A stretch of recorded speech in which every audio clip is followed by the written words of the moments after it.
चंदनवन के जंगल में टूनी चिड़िया अपने पति कालू कौवा के साथ रहती थी। कुछ दिनों बाद ही टूनी चिड़िया ने अपने घोंसले में 2 अंडे दिए और थोड़े दिन बाद उन अंडों से 2 छोटी छोटी चिड़िया बाहर आईं। टूनी चिड़िया की तो खुशी का ठिकाना ही नहीं था। टूनी चिड़िया अपने बच्चों से बहुत प्यार किया करती थी। कुछ दिनों बाद टूनी चिड़िया भोजन की तलाश में घर से बाहर निकलती है। उड़ते उड़ते ना जाने वे नदी को पार कर गई और उसे पता ही नहीं चला। फिर वह जब घर लौट रही थी तो बहुत तेज बारिश होने लगी, जिसकी वजह से टूनी चिड़िया के दोनों पंख गीले हो जाते हैं और वो ठीक से उड़ नहीं पाती। इसी वजह से वह नदी में डूब जाती है। अब मैं क्या करूं?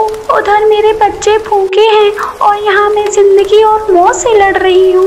भगवान मेरी मदद करो। चिड़िया बार बार उड़ने की कोशिश करती है लेकिन वह उड़ नहीं पाती है और नदी में बहते हुए उसकी मौत हो जाती है। वहीं दूसरी तरफ कालू कौवा और उसकी दोनों बच्चियां उसका इंतजार कर रहे थे। तेज तूफान के कारण कालू कौवा बाहर नहीं जा सकता था। फिर भी वह हिम्मत करके बाहर गया, लेकिन बाहर बहुत तेज बारिश थी, जिसकी वजह से वह घर वापस आ जाता है और वो तीनों टूनी चिड़िया का इंतजार कर रहे थे। पापा उन्हें लेकर आओ। बाबा माँ कहाँ चली गई? कहीं नदी में तो नहीं डूब गई? उन्हें बचा लो बाबा, उन्हें लेकर आओ। वहीं बारिश थम जाने के बाद कालू कौवा हर जगह टूनी चिड़िया को ढूंढता है, लेकिन टूनी चिड़िया उसे कहीं नहीं मिलती है और वो निराश होकर अपने घर वापस आ जाता है। बच्चों, तुम लोग ये खाना खा लो, तुम लोगों ने सुबह से कुछ नहीं खाया है।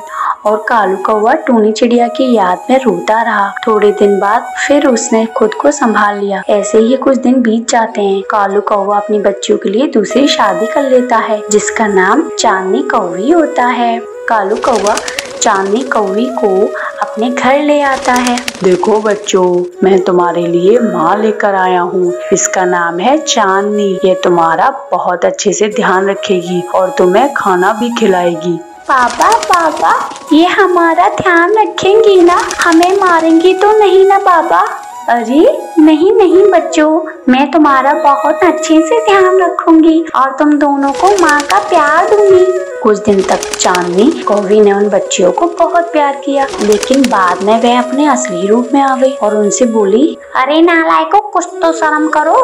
दिन भर मैं सारा काम करती हूँ और तुम लोग मुफ्त की रोटी तोड़ते हो। मैं क्या तुम्हारे बाप की नौकर हूँ जो सारा काम करूँ? अब तुम जाकर अनाज लाओ और अगर नहीं लाए तो मैं तुम्हें आज खाना नहीं दूंगी।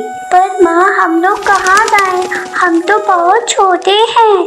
क्या कहा? बहुत छोटी हो? अब तुम लोग मुझसे जवान लड़ाओगी?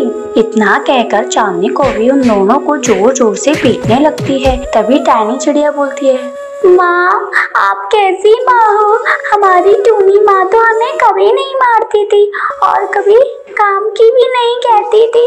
आप बहुत बुरी हो। क्या कहा? मैं बहुत बुरी हूँ? अच्छा, तो अब मैं बुरा ही बनकर तुम्हें दिखाती हूँ। तुम लोगों को अब मैं नहीं छोड़ूंगी। इतना कहकर फिर से चांदनी कौवी उन दोनों को पीटने लगती है। तभी वहाँ काला कौवा आ जाता है। खबरदार चांदनी, तुमने मेरे बच्चों पर अपना हाथ उठाया तो अब मैंने तुझे देख लिया है। निकल जा मेरे घर से। तूने मुझसे झूठ कहा था कि तू मेरे बच्चों का ध्यान रखेगी। ऐसे रखेगी मेरे बच्चों का ध्यान? तभी कालू कौवा चांदनी कौवी को खूब मारता है और अपने घर से बाहर निकाल देता है। उसके बाद टाइनी चिड़िया और पिंकी चिड़िया अपने पिता कालू कौवी के साथ खुशी खुशी रहने लगते हैं।